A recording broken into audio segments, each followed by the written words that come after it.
Hey guys, and welcome back to my channel. So, last video that I posted was the back to school giveaway.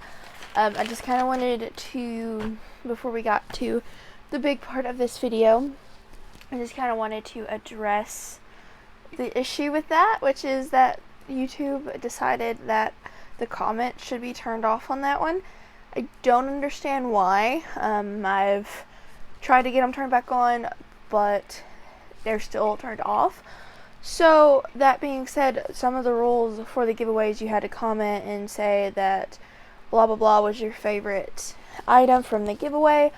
Well, now we're not going to do that, but we will take any comments off of this video and use as extra entries for the giveaway. So yeah, I don't know what happened.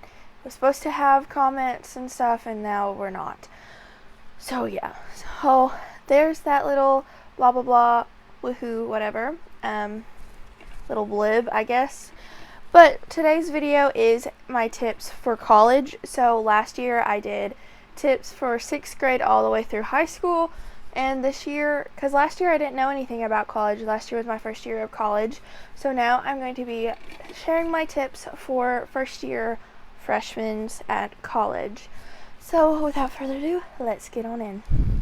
So first one I think is the most important. It's just being you. When you're yourself, you are learning easier. You're not really worried about what other people are thinking about you because you're being yourself, and if they don't like you for who you are, then they don't need you, or you don't need them. So that's kind of how that works. That's how that should always work. I know it's hard whenever you are really trying out something new, especially college, and you don't know how to think about it. But yeah, just while you're being yourself, if somebody else is upset because you haven't done what they think you should do, then that's on them, that's not on you. So, okay.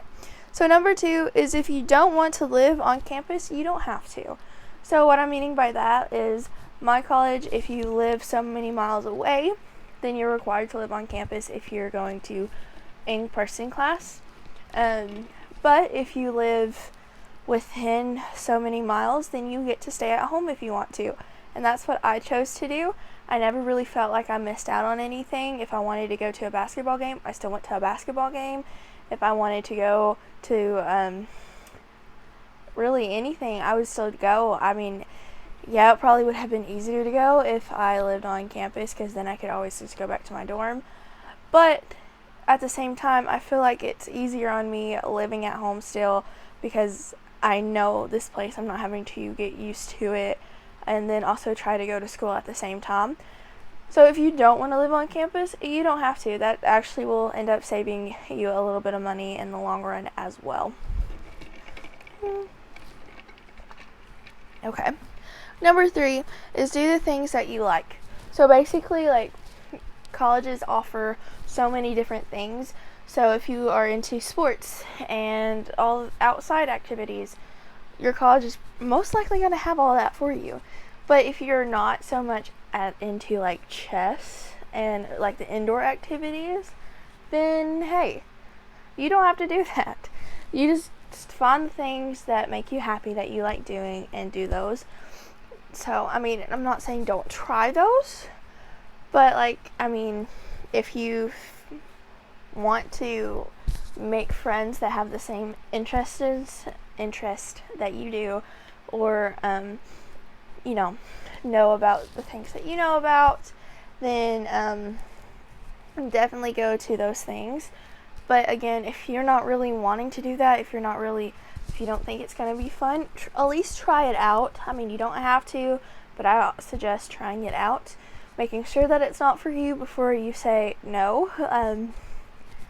That doesn't apply to everything, but like clubs and stuff, that I would do that.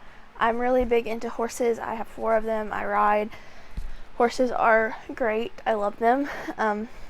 However, so with that being said, I went and there was an equestrian club at my college, and I thought, we'll see. Like, I can bring my horse and ride and have fun. And then when I got there, it wasn't what I thought it was going to be.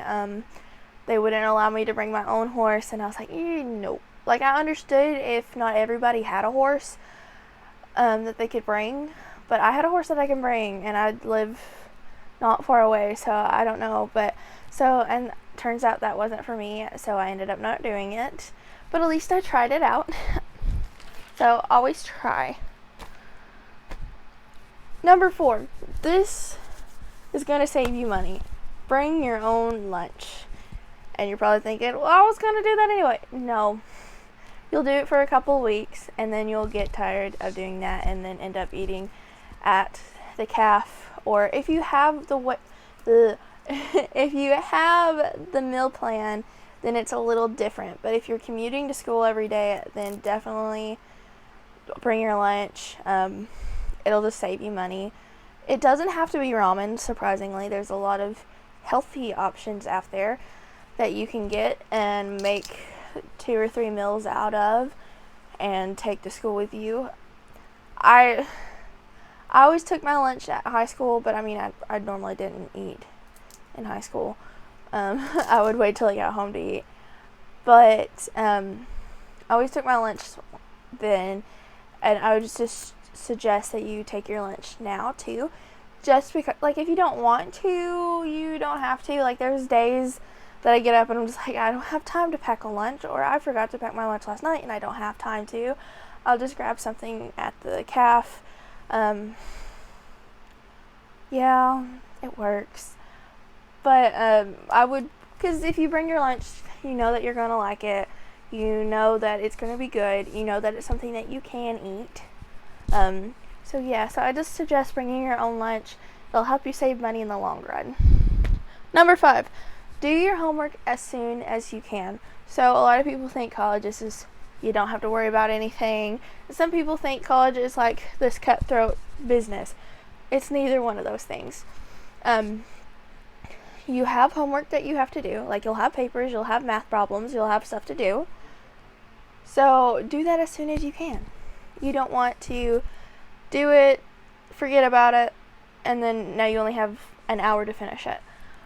So anytime I got assigned problems, like math problems or something, then I would go do as many of them as I could in one sitting, and then if there was any left over, then I would do them the next time I came back to it, because my brain works like I can't focus on one specific thing for too long. I need to like keep switching to something else. So if I'm reading a book, then I need to I can read a chapter, but then I need to take a break, and then I can read another chapter. So basically, like, if you have a week to write a paper, a whole 7 days to write a paper, start that first night that you're assigned, write the intro paragraph. The second night, write the first body, write the middle body. On the third night, fourth night, write third body, and fifth night, you're writing your final, like your final paragraph. This will just like your divvying up what days need to be done with what. It'll just help you out in the long run, because you'll get done a little bit quicker. Then you have 2 days once you're done to get your friends to review it for you to make sure that it looks good and you haven't done anything wrong on it. So do your homework as soon as you can, so you have a better chance of making better grades on it, because you have people to check it for you. Okay, number 6 is don't be afraid to try new things. So I never thought that I would be the type of person who would like to be in a group of people doing different things. I never was interested in a sorority. I never wanted to do that kind of thing. I still don't. I'm not in a sorority or anything. But I did want to, there was one group that I thought I would really, really like, and not the equestrian team, but this was, what was it called? I'm not in it anymore, because I just didn't have time for it, but I really enjoyed it. Oh, it was called Delight, which was a Christian group. Yeah, I just didn't have time for it. I really liked it. I really wanted to stay in it. I just didn't have time for it with everything I was doing. But it was really fun. But I never thought that I would like that type of thing. I mean, I'm more of a lone person. I like to do things on my own. I don't really like to be in big groups. A ton of people in a small space before everything happened already freaked me out anyway. So, but I started going to that and I really enjoyed it, and it showed me that like some things you try are going to be really fun. So don't be afraid to try new things. Don't be afraid to show up at least once. Now, if it's something that like you have no interest in at all, you're probably not going to like it. So if you like basketball and you have no idea how to build a robotic club, it's probably not for you. But basketball club, it's not called basketball club, but it's like something to do with just basketball. If you like Quidditch, there's probably a Quidditch team at your college. Ask around, you will probably find it. Not gonna lie. We had a Quidditch team. We don't have it anymore because there isn't enough time in the day to play Quidditch. But yeah, so there might be a Quidditch team at your college. So just don't be afraid to try something that you think you're really going to enjoy. So number 7 is do the best you can. As long as you're trying and working hard, then it doesn't matter. As long as you're doing the best you can, you're going to be fine. You will do good. I promise. Number 8. So always, if you live on campus, if you don't, at least like a week before, like if you're moving into your dorm, then I would go like the next day. But if you don't live on campus and you're commuting, I would go like a couple weeks before. So what I mean by going to campus before your classes start is going and finding where your classes are. So I have an 8 o'clock class. It's a math class. Woo. Yay. But I had no idea where this building was. I had no idea how many floors it was. I had no idea. So me and my mom went over to campus and walked through and found the building, found the class that I needed, and then went to my next building, found that class, and then the third building I'm in all the time, so I knew where it was. But that being said, it's just easier that way because you're not having to really worry like, oh, I only have 10 minutes to find this class and it's on the 3rd floor and it's probably at the very, like, you don't have to like freak out because you do know where it is now. So yeah, so always go and like scope out your classes before they actually start, at least a week before or the day after you move in if you live on campus.